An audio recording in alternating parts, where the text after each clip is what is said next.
Olá, eu sou o professor Érico Teixeira e vou tratar nessa aula do sistema tributário na Constituição Federal. Vamos começar a abordagem desse tema com uma pergunta provocadora, que é a seguinte: o sistema tributário brasileiro, ele está regulado pela Constituição? Ele é um sistema eminentemente constitucional? Quando nós fazemos essa pergunta provocadora, basicamente, o que nós queremos saber é se as principais regras, se os principais institutos, se os principais princípios estão previstos na Constituição de 88 ou o seu tratamento foi simplesmente regulado, delegado ao tratamento por leis complementares, leis ordinárias. E aí, é possível nós afirmarmos que as principais regras relativas aos tributos, as principais regras relativas à tributação no Brasil estão regulados pela Constituição de 1988. Então, se nós analisarmos a estrutura da Constituição brasileira de 1988, nós vamos ver que a Constituição de 1988, ela reservou um espaço importante a partir do artigo 145 até o artigo 169 para o tratamento de temas afetos ao direito tributário, para o tratamento de temas afetos ao direito financeiro. Isso significa que nós temos várias regras, vários princípios relativos ao direito financeiro, ao direito tributário, previstos, regulados pela Constituição de 1988. E aí nós temos um tema bastante importante que é o seguinte: o que é a Constituição tributária? Esse tema já foi cobrado em prova de concurso público, esse tema já foi questionado em provas orais, e muitas vezes o que se pretende saber é o que significa a afirmação, né? O que significa essa expressão Constituição tributária? Como afirma a doutrina, como afirma, por exemplo, o professor Ricardo Lobo Torres, a Constituição tributária é o conjunto de princípios e regras pertinentes ao direito tributário que estão previstos na Constituição de 1988. Então, se em algum momento da sua vida você se deparar com essa indagação, o que é a Constituição financeira, o que é a Constituição tributária, nós temos ali como resposta a seguinte afirmação: Constituição tributária, Constituição financeira é o conjunto de regras relativas ao direito financeiro, é o conjunto de regras relativas ao direito tributário previstos na Constituição de 88. E onde estão essas regras? Nós temos essas regras previstos de forma mais específica nos artigos 145 a 156, no que se refere ao direito tributário. E nos artigos 162 até o artigo 169, no que concerne ao direito financeiro. Então, se nós pegarmos os artigos 145 até o artigo 169, nós vamos analisar a Constituição e vamos verificar uma série de regras relativas ao direito tributário, uma série de regras relativas ao direito financeiro. Mas é importante destacar que a questão aqui não é uma questão meramente topográfica, como diz a doutrina. Por que topográfica? Porque não importa aqui analisar, não importa aqui verificar apenas esse bloco de artigos, artigo 145 a artigo 162, ou artigo 145 a artigo 169. O que importa aqui é que analisarmos os dispositivos constitucionais que têm pertinência, que estão atrelados ao direito tributário, que estão atrelados à tributação, ao tributo e às espécies tributárias. Então, o direito tributário está essencialmente ligado ao artigo 5º da Constituição de 88, que trata dos direitos e das garantias individuais. Nós temos regras de direito tributário no artigo 195, no artigo 239, no artigo 240, ou seja, espalhadas numa série de dispositivos da Constituição.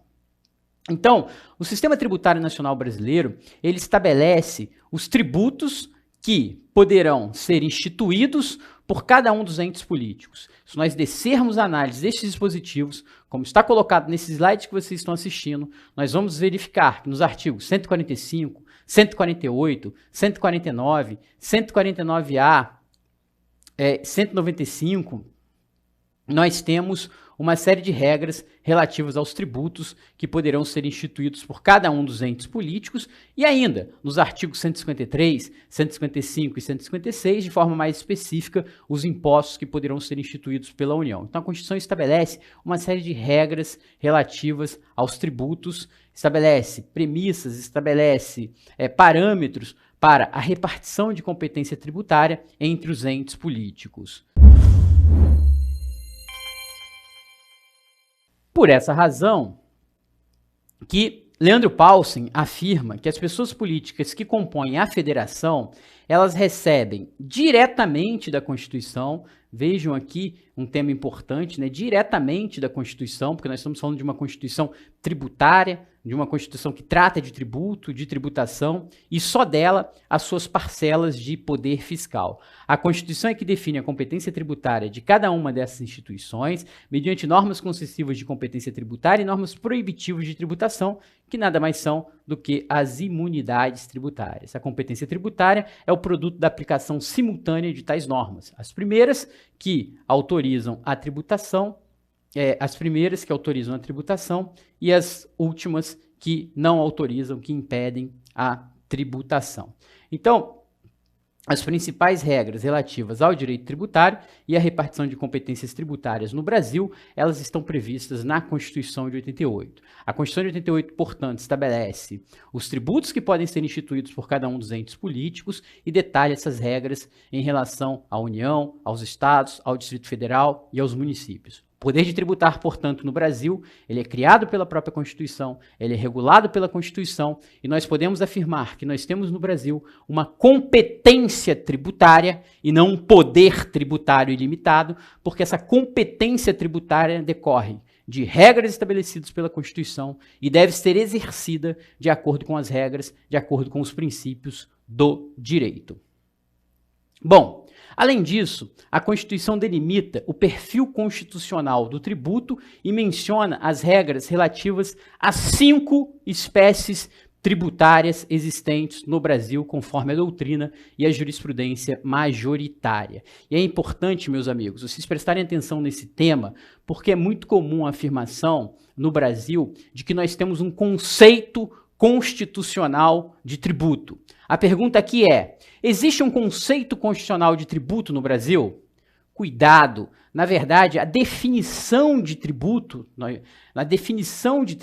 ela está prevista no Código Tributário Nacional, no artigo 3º do Código Tributário Nacional. Mas o conceito, a ideia de tributo, ela pode ser construída, ela pode ser inferida a partir dos dispositivos da Constituição que tratam do direito tributário.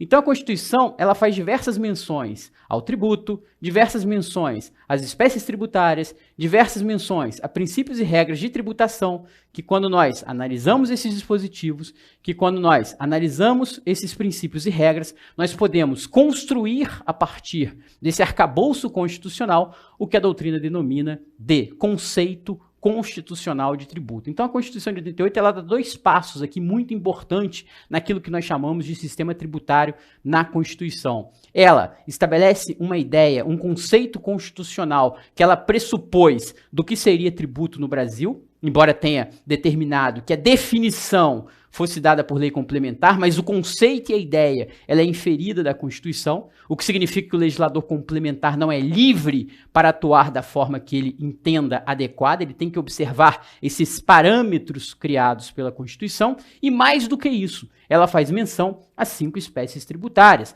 Ela fala de impostos, ela fala de taxas, ela fala de contribuição de melhoria, ela fala de empréstimos compulsórios e ela fala de contribuições especiais. 5 espécies tributárias, segundo a doutrina majoritária, segundo jurisprudência majoritária, que existiriam no Brasil a partir dessa leitura dos artigos 145 a 149 da Constituição, em que há esse delineamento das espécies tributárias que existem no nosso país. Mais do que isso, a Constituição de 88 ela também trata das limitações constitucionais ao poder de tributar. Então é comum uma afirmação na doutrina feita, por exemplo, pelo professor Roque Carrasa, no sentido de que não existe no Brasil um poder fiscal que seja incontrolável. Na verdade, o que nós temos no Brasil é uma competência tributária que decorre da Constituição. E essa competência tributária, ela deve ser exercida dentro dos limites, dentro das limitações estabelecidas pela Constituição. Então, a Constituição trata de uma série de princípios que devem ser observados quando da tributação, quando da instituição de tributos, como, por exemplo, o princípio da legalidade, o princípio da anterioridade. A Constituição trata de imunidades tributárias, como a imunidade dos templos, como a imunidade dos partidos políticos. A Constituição estabelece uma série de regras, uma série de dispositivos específicos relativos aos tributos, relativos à tributação. Mais do que isso, a nossa Constituição também estabelece diversos princípios, e regras específicas sobre a tributação e tributos que não estão previstos necessariamente nos artigos 150, nos artigos 150 a 152. Porque é muito comum, quando nós estudamos os artigos 150 a 152, o vício de nós acharmos que as limitações constitucionais ao poder de tributar são apenas aquelas previstas nos artigos 150 a 152, quando na verdade nós temos limitações constitucionais ao poder de tributar espalhadas pelo texto da Constituição como um todo. Nós temos as regras do artigo 5º, que estabelecem direitos e garantias individuais.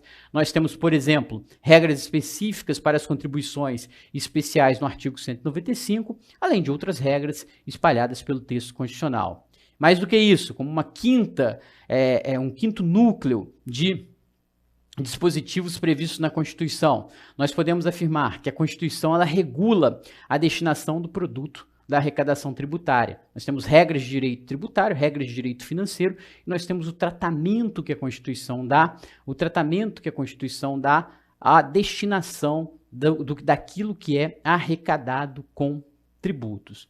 Então isso faz com que no Brasil nós tenhamos um sistema tributário que seja eminentemente constitucional.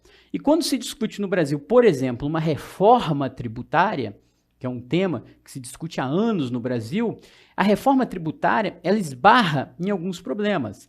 E que problemas são esses que a reforma tributária esbarra no Brasil? O fato do sistema, está previsto, o fato do sistema ser um sistema eminentemente constitucional.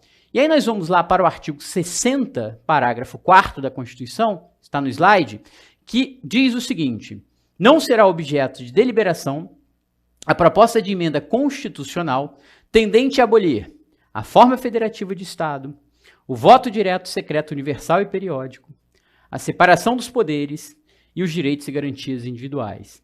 Então aí nós temos 4 incisos no artigo 60, parágrafo 4º, que são as chamadas cláusulas pétreas. Então, além de nós termos um sistema constitucional delineado, detalhado na Constituição de 88, nós temos ainda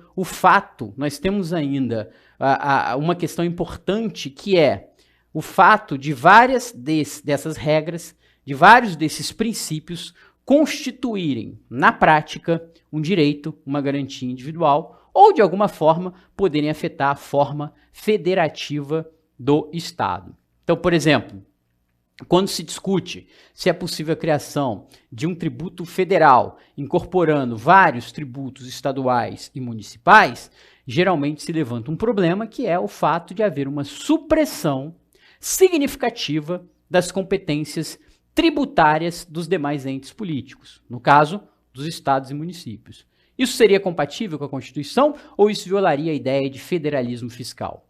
Quando se fala, por exemplo, em supressão da anterioridade, em supressão da legalidade, nós temos, por exemplo, a Constituição, ou melhor, uma emenda constitucional batendo de frente com um princípio, com uma garantia, com um direito individual do contribuinte e, portanto, um direito que constitui uma cláusula pétrea, e foi assim que o Supremo Tribunal Federal teve a oportunidade de se manifestar sobre o tema. De acordo com o Supremo Tribunal Federal, a Emenda Constitucional 3, de 1993, que no artigo 2º autorizou a União a instituir o IPMF, incidiu em vício de inconstitucionalidade ao dispor no parágrafo 2º desse dispositivo que, quanto a tal tributo, não se aplica o artigo 153b, princípio da anterioridade, e artigo 150, inciso 6, que são as imunidades tributárias previstas na Constituição, porque desse modo violou os seguintes princípios e normas imutáveis da Constituição. O princípio da anterioridade, que é a garantia individual do contribuinte. Então, o Supremo, ao julgar essa ADI 939, reconheceu que os princípios constitucionais tributários representam direitos e garantias individuais. Mais do que isso, o Supremo Tribunal Federal nesse julgado, reconheceu a possibilidade de haver ação direta de inconstitucionalidade contra dispositivo da própria Constituição, desde que esse dispositivo da Constituição tenha sido criado por uma emenda constitucional. Então aqui nós tivemos uma DIN contra a emenda 3 de 1993. É possível isso? É, desde que esse dispositivo tenha sido introduzido na Constituição por emenda e desde que esse dispositivo viole uma cláusula pétrea. Segundo, o Supremo reconheceu nesse caso que os princípios previstos na Constituição representam direitos e garantias individuais. Em diversos casos, a supressão de um princípio, como o princípio da anterioridade, pode violar um direito, uma garantia individual do contribuinte e, portanto, violar uma cláusula pétrea. Isso significa que os direitos e garantias individuais não são apenas aqueles arrolados nos incisos do artigo 5º em matéria tributária, ganha relevância dos artigos 150 a 152 da Constituição, que estabelecem uma série de direitos, uma série de princípios que garantem, que protegem o cidadão, que protegem o contribuinte. Então, nessa aula, nós tivemos a oportunidade de ver detalhes, em detalhes alguns artigos, né? Nós tivemos a possibilidade de detalhar alguns artigos da Constituição que tratam sobre tributação, que tratam sobre direito tributário e que, portanto, integram aquilo que nós chamamos de Constituição tributária. Isso significa que o sistema constitucional tributário brasileiro é um sistema eminentemente constitucional, onde a maior parte das regras mais importantes sobre tributo e tributação estão previstas na Constituição e que sequer a sua alteração é livre, pois essa alteração deve observar as cláusulas pétreas. Muito obrigado, até a nossa próxima aula.